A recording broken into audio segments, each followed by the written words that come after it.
A vital part of American democracy is how veteran WDIV Local 4 anchor Devin Scillian views the importance of journalism. He and I share a similar kinship and synergy on the issue. Thus, I was honored to have him as a guest this week to discuss the vitality of the profession under President Trump and how we protect its integrity. I'm Kevin McShann. Let's have this conversation.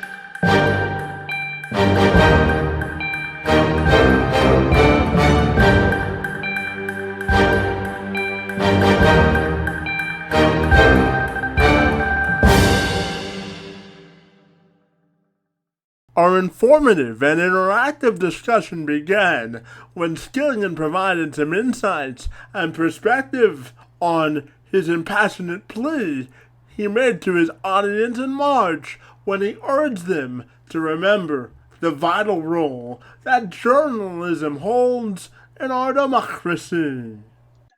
So when we look at what you said following President Trump's press conference about how it was dispiriting and how the White House kind of moves from position, you really were impassioned about your message. And when people ask me about journalism, I always tell them that it's my lifeblood or my passion in life. So I really thought when you made that remark, you were sort of speaking to the soul of the profession. Would you agree with that? It's funny when I started to say what I said that night. I can't say that I had all of these very high-minded ideals, in mind. I was responding at the moment, and I am still this many weeks afterwards, still, to be honest with you, slightly ambivalent about my reaction because I my job as an anchorman is to be the one who keeps his cool.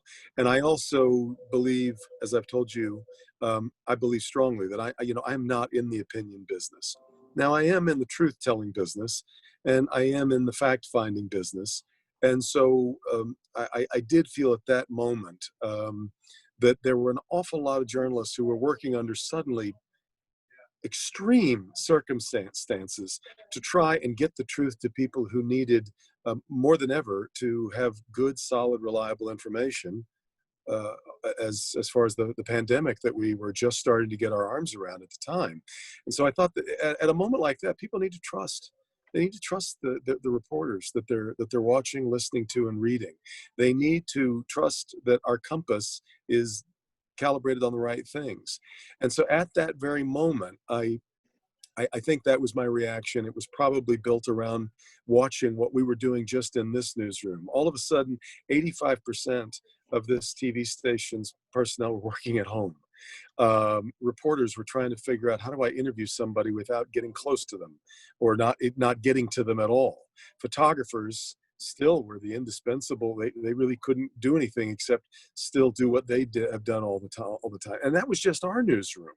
And I knew that was going on in newsrooms everywhere. And I think it was just a little bit of a reaction to, at a time right now when people need to trust what they're reading, hearing, and seeing, not the best time maybe to talk about fake news.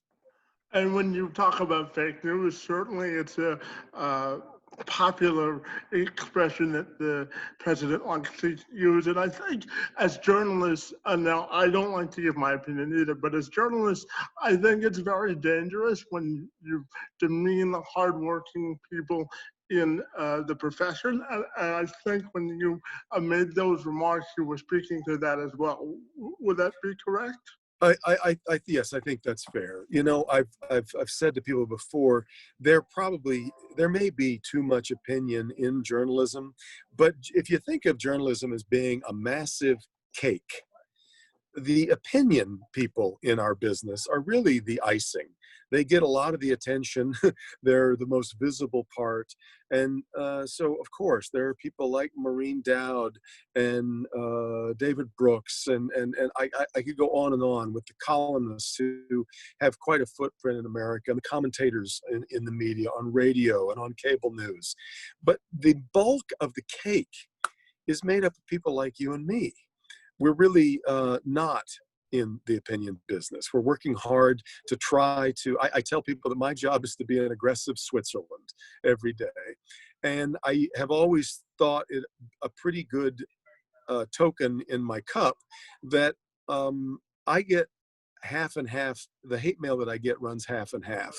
Half of it is from people who can't believe that I am such a committed liberal, allowed to, be on television every day. The other half is from people who just don't understand why Channel 4 lets a conservative like me run amok. And I can only say that that's a fairly good sign. If I'm getting just as much, anguish from both sides. And I really resent and reject the idea that reporters can't be neutral observers. And I have lamented the fact that some journalism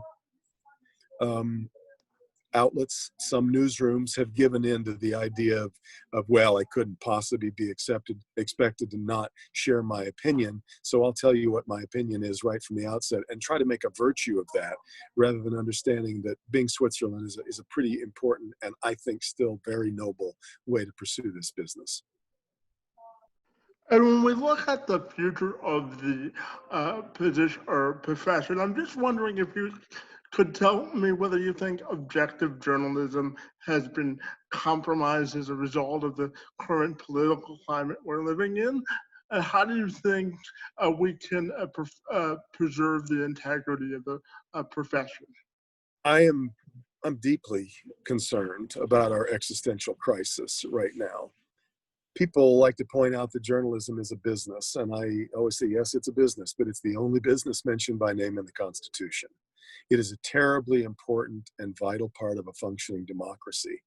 But to be an important and vital part of a functioning democracy, I think we do have to be arbiters of the truth rather than arbiters of a side. We need to tell people what's going on without capitulating to the world of opinion that swirls around us, and even more so than ever because of what happens on social media. So I am very concerned about it. And there's a couple of things that I wish we could do. Number one, I really would love to see, and unfortunately it's not particularly profitable, and that's why it won't happen. I really do wish that places like CNN would go back to less talking heads and a lot more reportage. Now, it's a lot more expensive to put bureaus all over the world and tell people what's going on than it is to put 4 people around a desk in a studio and ask them what they think. But I really I long for the day that CNN wants to again be the American BBC. I really think that would be a good step in the right direction. I also think it would help if our newspapers would find a better way of separating opinion from reportage. In the old days, when I picked up a newspaper, I knew if I was on page, say, whatever it was, page 7, that was where all the opinion was. I was on the editorial page, and everything that I was reading on that page was opinion. It was separated out from the rest of the paper. Nowadays, since most of us are reading things online, there's no fence. There's no membrane separating opinion from reportage. And my idea would be, I think we should color code it. If a story is opinion, then why don't we put it as white on a black background instead of white on a black instead of black on a white background, or pick a color. Let's put the font in purple, whatever you want to do. But let's do a better job of separating opinion from reportage, because I think in that way we are often our own worst enemy and letting them commingle. Yeah, and my final question for you has to do with that in terms of how do you think we'll deliver news into the future? Because obviously social media is now a big part of how we deliver the news, but how can we make sure that it's objective moving forward? Really hard because, right now, I'm I guess a veteran in this business, so I'm an old school old You've been timer. doing it for a while. Yes, and I hate to sound like a grumpy old man going, it was better when we only had 3 channels doing news every night at 6 o'clock, and you only had 1 or 2 newspapers a day, and that was really the sum total of our information funnel that we had. Now, of course, that wasn't great. There was a lot of things that we weren't learning back then, and the internet has changed that. We have this now. The opportunity to learn so much about what's going on around us. Unfortunately, it's also like trying to sip out of a fire hose. It's coming at us so fast and so hard, and a lot of it is not particularly well vetted. And it's funny to me that so many people right now say, the president loves to talk about fake news at the New York Times. I can't begin to tell you how many layers things go through at the New York Times before it makes its way into a story. And if they do make a mistake, here's what happens in my world when we get something wrong. We correct it, we retract it, we apologize for it. We may do all 3 of those things. And in some cases, people lose their jobs for it. We had was it last year or the year before, a couple of CNN producers were fired. And it wasn't even, as I recall, it wasn't that they got the story wrong. They weren't following the proper sourcing procedures that had been laid down for them. So what happens when the White House right now tells us something that's not true? Does anybody There's no apologize? filter. There's none of that. Nobody loses a job for it. There's no correction. There's no explanation. So I just kind of, I really wish that we could convince people that the standards and practices that have been laid down at, I hate to say it, the old guard institutions, the places like the Washington Post and the New York Times, that's the way it's supposed to be done. And when you're reading bobsnews.com, it's not necessarily being vetted that way.